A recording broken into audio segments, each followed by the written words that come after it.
नमस्कार दोस्तों, आज मैं आपके साथ कुछ पोजिशनल स्टॉक्स डिस्कस करने जा रहा हूं। जैसे कि आप सभी को पता है कि हम लोग पोजिशनल ट्रेडिंग के लिए यहाँ पे जो वीकली कैंडल है उसका इस्तेमाल करते हैं। और इसलिए अगर वीकली कैंडल का हम इस्तेमाल कर रहे हैं और पोजिशनल ट्रेडिंग कर रहे हैं तो हमको लगभग थोड़ा स्टॉक में टाइम देना पड़ता है। ठीक है, 2 वीक, 4 वीक, 1 महीना, 2 महीना और कभी कभार 3 महीना, जस्ट 4 महीना भी स्टॉक को होल्ड करना पड़ सकता है पोजिशनल ट्रेडिंग के अंदर। ठीक है, स्विंग ट्रेडिंग में जल्दी टारगेट अचीव होता है, पर पोजिशनल ट्रेडिंग में हमको थोड़ा टाइम देना पड़ता है। ठीक है, ये नेस्ले इंडिया का स्टॉक है। जैसे कि इस स्टॉक का हाई है आपका, कल तो मैं सबसे पहले बता देता हूँ, ये ब्लू लाइन 15 SM है, simple moving average, green line 45 SM है, बुलिंजर बैंड का ये अपर है और नीचे ब्लैक लाइन बुलिंजर बैंड का लोअर, नीचे MACD लगा रखा है, वॉल्यूम एंड RSI लगा रखा है। तो ये ग्रीन कैंडल माराबूजू टाइप बनी है और जिसने कि 15 SMA के ऊपर क्लोज दिया हुआ। ठीक है, जिसका हाई है 2583। तो जैसे पता 2500 का स्टॉक है तो ₹2.50 का ऊपर का बाइंग प्राइस जीटीटी ऑर्डर लगाएंगे। 2585.50 का बाइंग प्राइस का जीटीटी ऑर्डर रखेंगे। और इस कैंडल ने खुद ही इटसेल्फ 15 SMA को टच कर रखा है, तो इसीलिए इसी का लोअर, इसी के नीचे हम स्टॉप लॉस लगाएंगे। इसका लो है 2481.4, तो लगभग ₹2.40 नीचे, तो 2479 का स्टॉप लॉस रखे इसमें काम कर सकते हैं।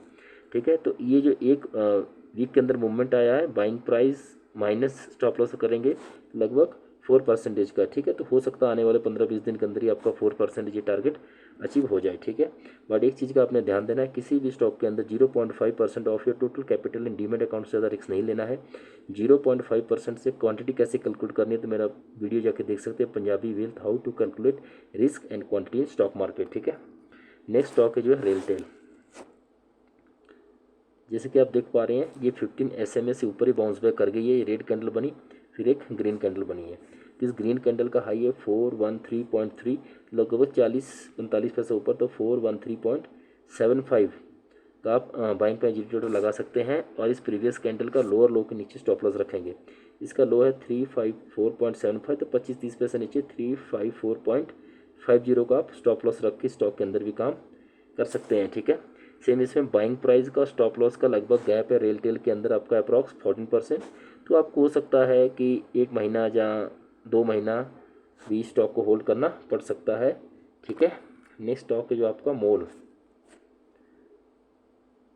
के अंदर देखिए, ये जो माराबूजू कैंडल बनी हुई है, इसने बुलिंजर बैंड के अपर बैंड को तोड़ के ऊपर चली गई है और दोनों मूविंग एवरेज के ऊपर ही ये बहुत शानदार कैंडल बनी हुई है। वॉल्यूम इसमें ठीक ठाक है। ठीक है, तो इस कैंडल का हाई है, जैसे आपको बता देता हूँ मैं, 101.45, तो 100 रुपये का स्टॉक है, 10 पैसा ऊपर 101.55 का बाइंग प्राइस का जीटीटी ऑर्डर लगाएंगे। और इस कैंडल का लो है 83.25, तो 10 पैसा नीचे 83.15 का स्टॉप लॉस रख के इसमें काम कर सकते हैं। बाइंग प्राइस का जीटीटी ऑर्डर स्टॉप लॉस का गैप है मोल के अंदर लगभग 18%, तो हो सकता है स्टॉक में आपको टाइम लगे टारगेट अचीव होने में। ठीक है, तो अगर आप स्टॉक को होल्ड कर सकते हैं 1 महीना 1.5, तभी इसमें पोजीशन बनाइए। नेक्स्ट स्टॉक है जो डाटा पैटर्न। इस स्टॉक को देखिए, इसने बुलिंजर बैंड के अपर बैंड को तोड़ दिया, माराबूजू कैंडल बनी है, वॉल्यूम ठीक ठाक है, MACD के अंदर ब्लैक एंड रेड को क्रॉस कर रही है। तो जैसे कि इस स्टॉक का हाई है 2419, तो ₹2.25 ऊपर आप इसका बाइंग प्राइस जीटी ऑर्डर लगाएंगे 2421.25 का। ठीक है, इसके अंदर बाइंग प्राइस का जीटी ऑर्डर लगाएंगे। एक बार फिर से पता, डाटा पैटर्न के अंदर 2421.25 का बाइंग प्राइस का जीटी ऑर्डर लगाएंगे। इसका लोअर है 2018, तो ₹2 लगभग नीचे, तो 2016 का स्टॉप लॉस रखेंगे। ठीक है, बाइंग प्राइस और स्टॉप लॉस का गैप लगभग पड़ रहा है डाटा पैटर्न के अंदर 16-17% का। तो इस स्टॉक के अंदर भी हो सकता है आपको कुछ टाइम लग जाए स्टॉक में टारगेट अचीव होने में। बट इन स्टॉक में मुझे लगता है चारों स्टॉक जो आपसे डिस्कस किए हैं कि इनके अंदर आने वाले दिन में अच्छा मूवमेंट हो सकता है। तो आप अपने फाइनेंशियल से एडवाइस से सलाह ले सकते हैं, अपना विवेक को इस्तेमाल कर सकते हैं, स्टॉक को स्टडी कर सकते हैं। अगर आपको लगता है स्टॉक में पोजीशन बनाना बनता है तो आप इन पोजिशनल स्टॉक के अंदर पोजीशन बना सकते हैं।